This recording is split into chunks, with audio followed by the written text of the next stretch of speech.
Hello friends, doctor BPSC channel में आपका स्वागत है।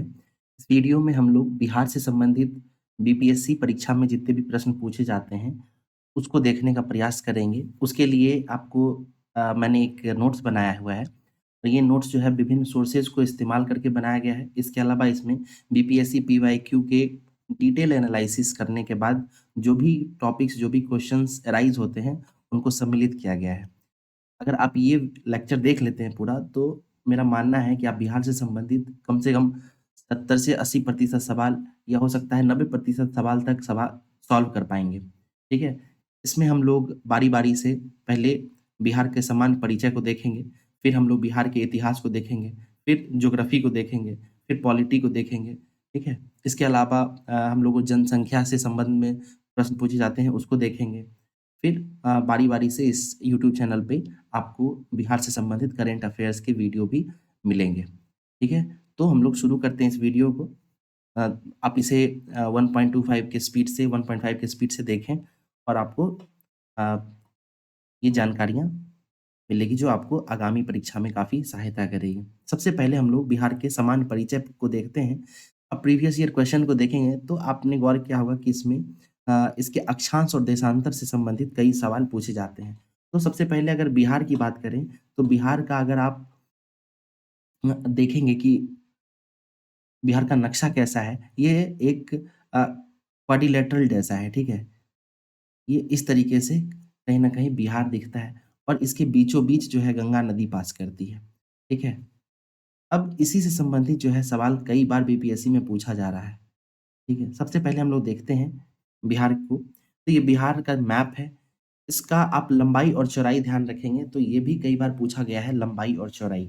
तो जहाँ तक बिहार की लंबाई की बात है, उत्तर-दक्षिण यहाँ देखिए यहाँ पे नॉर्थ है और इधर साउथ है। अगर नॉर्थ से साउथ तक के डिस्टेंस की बात करेंगे तो ये 345 किलोमीटर है, ठीक है? 345 किलोमीटर। वहीं पूरब से पश्चिम की बात करें यानी इधर पूरब है, इधर पश्चिम है, ठीक है? और इस दोनों की लंबाई की बात करें तो ये 483 किलोमीटर है, ठीक है? उत्तर से दक्षिण 345 किलोमीटर और पूरब से पश्चिम 483 किलोमीटर। इस तरीके से आप लंबाई और चौड़ाई देख चुके हैं। अब अक्षांश और देशांतर की बात करते हैं। तो ध्यान रहे कि अगर आप भारत के नक्शे में बिहार की बात करेंगे, ठीक है? मैं पहले आपको एक भारत का नक्शा बनाने की कोशिश करता हूँ, ठीक है? तो इस तरीके से जो है ऐसा बनता है। इस क्षेत्र में यहाँ पे जो है हमारा बिहार देखने के लिए मिलता है इस जगह पे। तो ध्यान देंगे कि बिहार जो है ये भारत के उत्तर और पूर्व में कहीं बीच में अवस्थित है, ठीक है? तो इसी से संबंधित जो है आगे हम लोग चीज़ें देखने का प्रयास करते हैं। बिहार के अक्षांश और देशांतर की बात करें, अक्षांश और देशांतर की, तो गौर करेंगे कि ये 24 डिग्री 20 मिनट 10 सेकंड से लेकर 27 डिग्री 31 मिनट और 15 सेकंड तक है। आसानी से आप सामान्य रूप से इतना याद रख सकते हैं कि 24 से लेकर 27 तक अवस्थित है। 24 से 27 तक, ठीक है? 24 डिग्री 20 मिनट 10 सेकंड से लेकर 27 डिग्री 31 मिनट 15 सेकंड। वहीं अगर हम लोग देशांतर की बात करें तो ये 88 से 83 तक है, ठीक है? 88 से 83 तक। मिनट और सेकंड भी अगर याद करने का प्रयास करें तो 88 डिग्री 17 मिनट 40 सेकंड, ठीक है? और ये पूर्वी देशांतर ज़रूर याद रखें, ठीक है? कई बार जो है लोग यहाँ पे पूर्व और पश्चिम में गड़बड़ कर देते हैं, तो ध्यान रखें कि 88 डिग्री 17 मिनट 40 सेकंड पूर्वी देशांतर से लेकर 83 डिग्री 19 मिनट 50 सेकंड पूर्वी देशांतर तक जो है बिहार की अवस्थिति है, ठीक है? चलिए एक बार रिपीट करते हैं हम लोग। अभी हमें नॉर्थ से साउथ तक की जो डिस्टेंस है उसकी बात करनी है, तो ये 345 किलोमीटर है। वहीं हम लोग अगर ईस्ट से वेस्ट तक बात करेंगे तो ये 483 किलोमीटर है, ठीक है?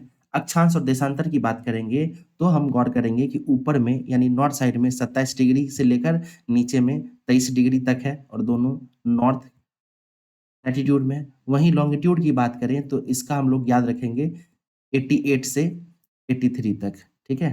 और ये दोनों ईस्टर्न लॉन्गिट्यूड में आता है, ठीक है? तो 83, 88 वहीं ऊपर में 27 और 23, ठीक है? इतना याद रखेंगे, इससे भी आप पीवाईक्यू या जब क्वेश्चन रहेगा उसमें एलिमिनेट करके बना सकते हैं। और अगर 1-2 बार आप ये वीडियो देखेंगे और इस नोट्स को आप देखेंगे, तो आपको आसानी से इसका डिग्री और मिनट और सेकंड, ये भी आपको ध्यान आ जाएगा। ठीक है, चलिए आगे बात करते हैं। अगला है बिहार के क्षेत्रफल से जुड़ा हुआ, तो ये क्षेत्रफल भी कई बार पूछा गया पीवाईक्यू में। ध्यान रखें कि बिहार का क्षेत्रफल जो है वह 94,163 स्क्वायर किलोमीटर है। ठीक है, 94,163 स्क्वायर किलोमीटर, ये बिल्कुल जरूर ध्यान रखें, 94,163 स्क्वायर किलोमीटर।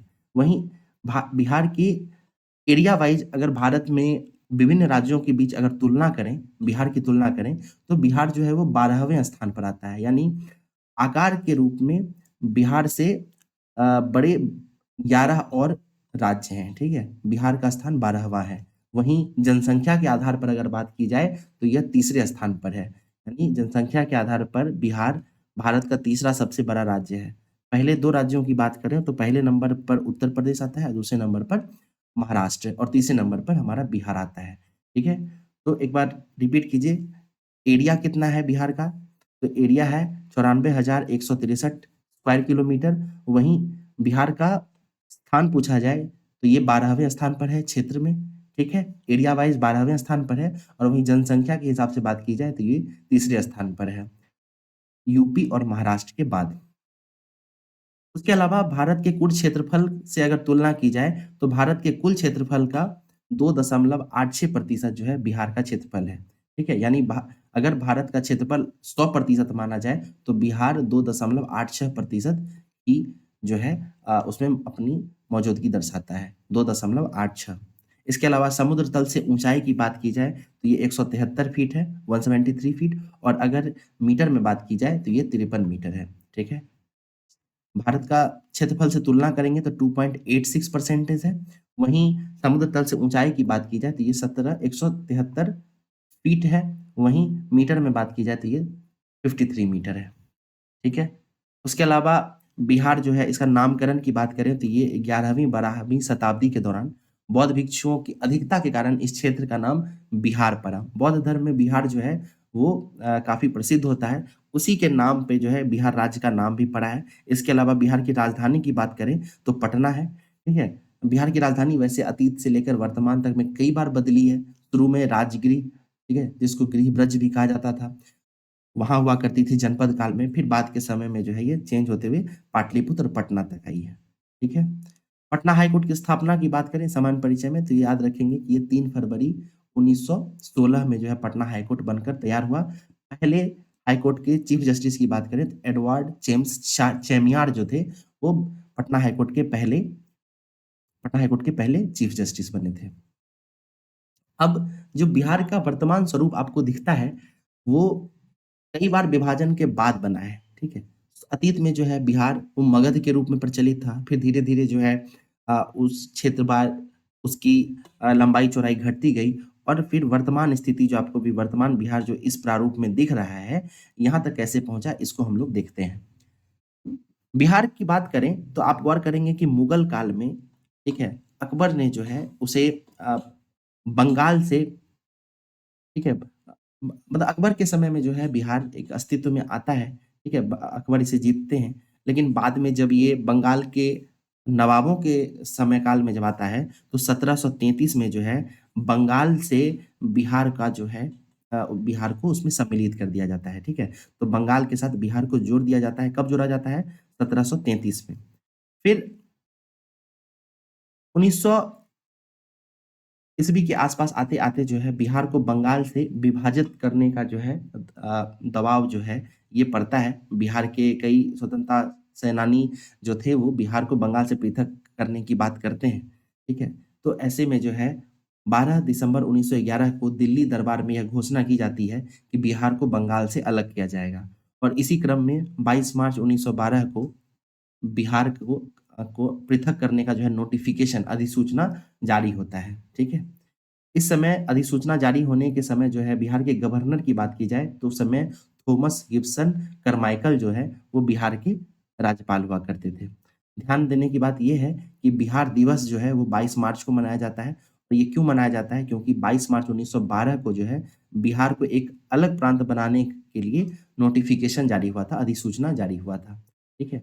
अब यहाँ पे गौर करेंगे कि बिहार जो है उसको बंगाल से 1912 में पृथक तो कर दिया गया, लेकिन 1912 के बाद जो बिहार का क्षेत्र था, वो काफ़ी बड़ा था। इसमें वर्तमान बिहार के साथ-साथ झारखंड और उसके साथ-साथ उड़ीसा, ये सभी जो था सम्मिलित था, ठीक है? और बारी-बारी से इन सबको भी बिहार से पृथक किया गया। जैसे आप गौर करेंगे तो 1936 में जो है बिहार से उड़ीसा को सेपरेट कर दिया, अलग कर दिया जाता है। इस समय बिहार के राज्यपाल कौन थे? सर जेम्स डेविड शिफ्टन थे, ठीक है? यानी शिफ्टन के समय में शिफ्ट कर दिया गया उड़ीसा को बिहार से 1936 में।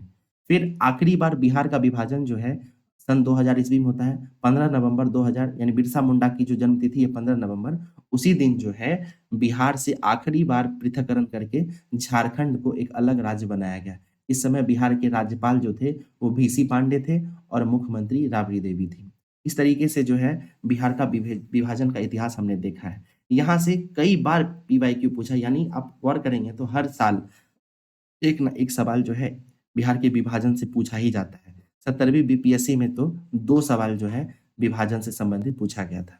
ये काफ़ी इम्पोर्टेंट है, आप लोग इसका ध्यान देंगे। अब प्रशासनिक परिदृश्य की बात करें, तो यहाँ से भी प्रश्न कई बार बनते हैं और हर साल बनता ही बनता है। ध्यान रखेंगे कि बिहार में कुल 9 प्रमंडल हैं, ठीक है? प्रमंडल यानी डिवीज़न की संख्या कितनी है? तो 9 है। यहाँ देखिए प्रमंडलों को दर्शाया भी गया है। पहला प्रमंडल है तिरहुत, फिर दरभंगा, कोसी, पूर्णिया, भागलपुर, मुंगेर, मगध, पटना, सारण, ठीक है? तो इस तरीके से 9 प्रमंडल हैं। एक बार फिर से रिपीट करते हैं, तिरहुत, दरभंगा, कोसी, पूर्णिया, भागलपुर, मुंगेर, मगध, पटना, सारण, ठीक है? ये 9 प्रमंडल हैं। यहीं पे साथ में मैप में जो है किस प्रमंडल में कितने जिले अवस्थित हैं, उसको भी दर्शाया गया है। तो आप गौर करेंगे कि तिरहुत प्रमंडल में 6 जिले हैं, वहीं दरभंगा प्रमंडल में 3 जिले हैं, कोसी प्रमंडल में भी 3 जिला है, पूर्णिया में 4 जिले हैं, भागलपुर प्रमंडल में 2 जिला है, मुंगेर प्रमंडल में 6 जिले हैं, मगध प्रमंडल में 5 जिले हैं, पटना प्रमंडल में 6 जिले हैं और सारण प्रमंडल में 3 जिले हैं।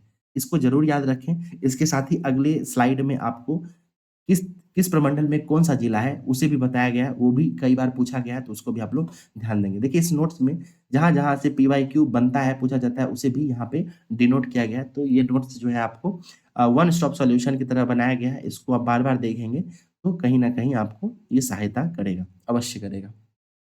चलिए, अगला देखते हैं। प्रमंडल की संख्या हम लोग देख चुके थे। बिहार में कुल 9 प्रमंडल थे।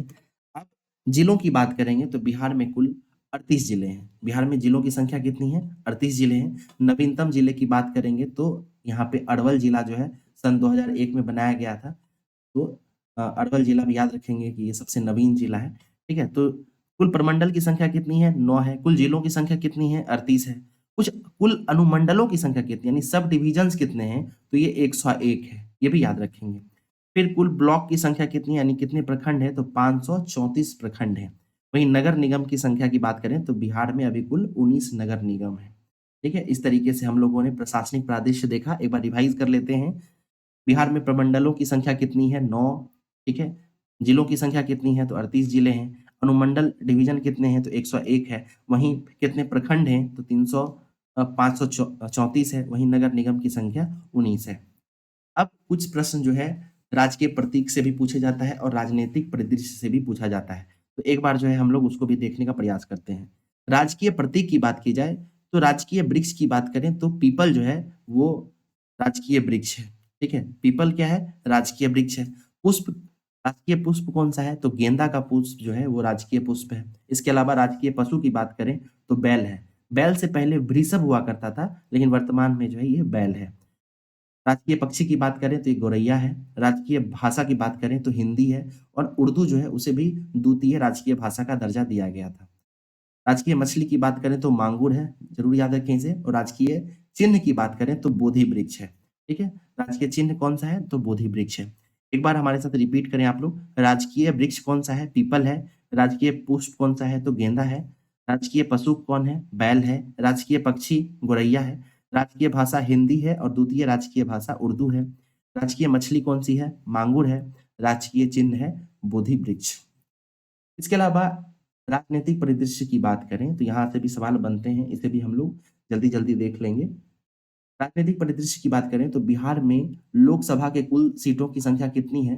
तो लोकसभा की सीट 40 है, ठीक है? इसके अलावा राज्यसभा की सीट 16 है। बिहार में विधानसभा की कुल सीट 243 है और विधान परिषद की बात करें तो ये 75 है, ठीक है? इसके अलावा 6 सीट जो है लोकसभा में इसे अ, शेड्यूल कास्ट के लिए जो है आरक्षित करके रखा गया है, तो इसे भी हम लोग एक बार देख लेते हैं कौन से 6 सीट है। यहाँ आप लोगों को दिख रहा होगा 6 सीट में से पहला है शेड्यूल कास्ट के लिए 6 सीट आरक्षित किए गए हैं। पहला है गोपालगंज, दूसरा है हाजीपुर, तीसरा है जमुई, चौथा है समस्तीपुर, पाँचवां है गया और छठा है सासाराम। ध्यान देंगे 6 सीट जो है ये लोकसभा में शेड्यूल कास्ट के लिए आरक्षित करके रखा गया है। पहला है गोपालगंज, दूसरा है हाजीपुर, तीसरा है जमुई, चौथा है समस्तीपुर, पाँचवां है गया और छठा है सासाराम। वहीं विधानसभा में भी 38 सीटों को शेड्यूल कास्ट के लिए आरक्षित करके रखा गया है। विधानसभा में कुल सीट है 243 और इसमें से 38 सीटों को जो है शेड्यूल कास्ट के लिए आरक्षित करके रखा गया है। वहीं विधानसभा में 2 सीट को शेड्यूल्ड ट्राइब्स यानी अनुसूचित जनजाति के लिए भी आरक्षित करके रखा गया है। इसमें से एक है कटोरिया और दूसरा है मनिहारी, ठीक है? मनिहारी जो है ये कटिहार जिले में है और कटोरिया जो है ये बांका जिले में है, ठीक है? तो इस तरीके से हम लोगों ने राजनीतिक परिदृश्य भी देखा। एक बार रिपीट कर लेते हैं इसको। राजनीतिक परिदृश्य में ध्यान रखें, लोकसभा की कुल सीटें 40 है, राज्यसभा की 16, विधानसभा की 243 और विधान परिषद की 45। लोकसभा में 6 सीटें शेड्यूल कास्ट के लिए रिजर्व्ड है, जिसमें गोपालगंज है, हाजीपुर है, जमुई है, समस्तीपुर है, गया है और सासाराम है। वहीं विधानसभा की बात करें तो इसमें 38 सीट जो है ये शेड्यूल कास्ट यानी अनुसूचित जाति के लिए आरक्षित करके रखा गया है। वहीं विधानसभा में 2 सीट कटोरिया और मनिहारी को जो है शेड्यूल ट्राइब्स यानी अनुसूचित जनजाति के लिए आरक्षित करके रखा गया है। कटोरिया जो है ये बांका जिले में है और मनिहारी जो है ये कटिहार जिले में है। चलिए, अब ये मैप जो है इसमें बिहार की चौहद्दी दर्शाया गया है। चौहद्दी अर्थात बिहार के पूरब में, ठीक है? बिहार के पूरब में, उत्तर में, पश्चिम में और दक्षिण में, ठीक है? कौन-कौन से जिले हैं, कौन-कौन सा राज्य जो है सीमा साझा करता है, तो इसको हम लोग एक बार देख लेते हैं। यहाँ से पीवाईक्यू में हर साल सवाल पूछा जाता है, ठीक है? क्रमवार तरीके से इसको भी याद रखने की कोशिश करेंगे। अब इस मैप को आप गौर करके देखेंगे तो यहाँ पे आसानी से समझा जा सकता है कि बिहार के उत्तर में, ठीक है, नॉर्थ में यहाँ पर नेपाल अवस्थित है, ठीक है? यहाँ पे क्या है? नेपाल है। वहीं पूरब की बात करें तो यहाँ पे वेस्ट बंगाल है, ठीक है? पश्चिम में बात करें तो यहाँ पे आपको दक्षिण में बात करें तो यहाँ पे आपको झारखंड है और वहीं पश्चिम में बात करें तो यहाँ पे उत्तर प्रदेश है, ठीक है? ध्यान रखें उत्तर में नेपाल, दक्षिण में झारखंड, पूरब में वेस्ट बंगाल और पश्चिम में यूपी है। इस तरीके से ये बिहार की चौहद्दी है। बिहार उत्तर में नेपाल के साथ अंतर्राष्ट्रीय सीमा बनाता है और बाकी 3 जो अन्य जगह बचते हैं, वहाँ पे जो है ये अलग-अलग राज्यों के साथ सीमा साझा करता है। अब हम लोग यहाँ पे बारीकी से देखेंगे कि कौन से जिले किस राज्य से सीमा साझा करते हैं। सबसे पहले हम लोग उत्तर के बारे में बात करते हैं, तो ऊपर में जैसा कि अभी हम लोगों ने बात किया कि उत्तर में बिहार के उत्तर में नेपाल अवस्थित है और नेपाल से कौन-कौन से जिले सटते हैं, तो नेपाल से कुल मिलाकर 7 जिले सटते हैं। कितने जिले हैं? 7 जिले नेपाल से सटते हैं, ठीक है? और ये कौन-कौन सा है तो ध्यान रखिएगा, वेस्ट चंपारण यानी पश्चिम चंपारण, पूर्वी चंपारण, सीतामढ़ी, मधुबनी, सुपौल, अररिया, किशनगंज, ठीक है? फिर से ध्यान देंगे, पश्चिम चंपारण, पूर्वी चंपारण, सीतामढ़ी, मधुबनी, सुपौल, अररिया और किशनगंज, ठीक है? ये 7 जिले ऐसे हैं जो नेपाल के साथ सीमा साझा करते हैं। अब अगला हम लोग देखते हैं पश्चिम बंगाल से सीमा साझा करने वाले जिलों को। तो इसमें जो है आप लोग किशनगंज याद रखेंगे, पूर्णिया और कटिहार। ये 3 ऐसे जिले हैं जो पश्चिम बंगाल के साथ सीमा साझा करते हैं। किशनगंज, पूर्णिया और कटिहार। किशनगंज, पूर्णिया, कटिहार, ठीक है? एक चीज़ आप लोग ध्यान देंगे कि यहाँ से बीचों-बीच जो है गंगा नदी इस तरीके से सीमा साझा करती है, ठीक है? सीमा बनाते हुए आती है। तो यहाँ के जो 3 जिले हैं, ठीक है? वही सिर्फ़ पश्चिम बंगाल के साथ सीमा साझा करते हैं और ये नीचे के जो जिले हैं, ये फिर झारखंड के साथ सीमा साझा करते हैं। तो झारखंड वाले जिलों को देखते हैं, ठीक है? यहाँ से शुरू करते हैं। तो सबसे पहले ध्यान रखेंगे कि नेपाल के साथ 7 जिले साझा करते थे सीमा, वहीं पश्चिम बंगाल के साथ 3 जिले। पश्चिम बंगाल के साथ कौन-कौन सा है? कटिहार, पूर्णिया और किशनगंज। दक्षिण की बात करें तो दक्षिण में झारखंड अवस्थित है और झारखंड के साथ बिहार के 8 जिले सीमा साझा करते हैं। ये 8 जिले कौन-कौन से हैं? तो ध्यान रखेंगे, पहला है भागलपुर, दूसरा है बांका, तीसरा है जमुई, चौथा है नवादा, पाँचवां है गया, छठा है औरंगाबाद, सातवां है रोहतास और आठवां है कैमूर, ठीक है? ध्यान रखें, भागलपुर, बांका, जमुई, नवादा, गया, औरंगाबाद, रोहतास और ठीक है? तो इस तरीके से हम लोग ध्यान दे सकते हैं कि ये 8 ऐसे जिले हैं जो झारखंड के साथ सीमा साझा करते हैं। वहीं अब हम लोग उत्तर प्रदेश से बात करते हैं यानी पश्चिमी जिलों की बात करते हैं, तो इसमें ध्यान रखेंगे कि पश्चिम चंपारण, गोपालगंज, सिवान, सारण, भोजपुर, बक्सर, कैमूर और रोहतास, ये ऐसे जिले हैं जो पश्चिम बंगाल के साथ सीमा साझा करते हैं। कौन-कौन सा है? फिर से एक बार याद करते हैं, पश्चिम चंपारण, गोपालगंज, सिवान, सारण, भोजपुर, बक्सर, कैमूर, रोहतास, ये 8 ऐसे जिले हैं जो उत्तर प्रदेश के साथ सीमा साझा करते हैं, ठीक है? यानी उत्तर प्रदेश के साथ 8 जिले, नेपाल के साथ 7 जिले, पश्चिम बंगाल के साथ 8 जिले, झारखंड के साथ 8 जिले। इसको ज़रूर आप लोग याद रखेंगे, यहाँ से प्रश्न हर बार पूछता ही पूछता है। आखिर में हम लोग जो है देखेंगे जो बिहार के अनुमंडलों के बारे में हम लोग पढ़े थे, ठीक है? विभाजन जो हम लोगों ने देखा था अभी ऊपर में, ठीक है? तो ये हम लोगों ने देखा था प्रमंडल के बारे में, तो इसमें 9 प्रमंडल थे और 9 प्रमंडल में कौन-कौन से जिले अब आते हैं, उसे भी हम लोग एक बार देख लेते हैं, ठीक है? चलिए, सबसे छोटा प्रमंडल कौन-सा है? तो सबसे छोटा प्रमंडल भागलपुर है, भागलपुर में मात्र 2 जिले आते हैं, ठीक है? भागलपुर में कितने प्रमंडल हैं? 2 जिले हैं, बांका और भागलपुर। दरभंगा प्रमंडल, इसका मुख्यालय भी दरभंगा में है और इसमें जो है 3 जिले आते हैं, दरभंगा, मधुबनी, समस्तीपुर। उसी प्रमंडल की बात करें तो इसका मुख्यालय सहरसा में है, इसमें मधेपुरा, सहरसा और सुपौल 3 जिले आते हैं। उसी प्रमंडल का मुख्यालय सहरसा में है, इसमें 3 जिले हैं, मधेपुरा, सहरसा और सुपौल। मगध की बात करें तो मगध जो है इसका मुख्यालय गया है और गया में 5 जिले आते हैं, सॉरी, मगध प्रमंडल में 5 जिले आते हैं, अरवल, औरंगाबाद, गया, जहानाबाद, नवादा। मुंगेर प्रमंडल की बात करें तो इसमें जमुई, खगड़िया, मुंगेर, लखीसराय, शेखपुरा और बेगूसराय, यह 6 जिले आते हैं। वहीं पटना प्रमंडल की बात करें तो इसमें भोजपुर, बक्सर, कैमूर, पटना, रोहतास, नालंदा आता है। पटना प्रमंडल में कौन-कौन सा है? तो ये भोजपुर है, बक्सर है, कैमूर है, पटना है, रोहतास है, नालंदा है। पूर्णिया प्रमंडल की बात करें तो पूर्णिया का मुख्यालय भी पूर्णिया में है और इसमें जिलों की बात की जाए तो इसमें अररिया है, कटिहार है, किशनगंज है और पूर्णिया है। सारण की बात की जाए तो सारण का हेडक्वार्टर कहाँ है? मुख्यालय छपरा में है और इसमें 3 जिले आते हैं, गोपालगंज, सारण, सीवान।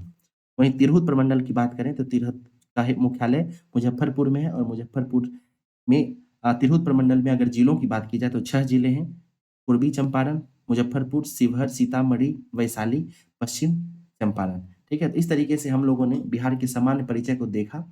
सामान्य परिचय में हम लोगों ने सबसे पहले बिहार की लंबाई-चौड़ाई की बात की, इसके अलावा इसके अक्षांश और देशांतर की बात की।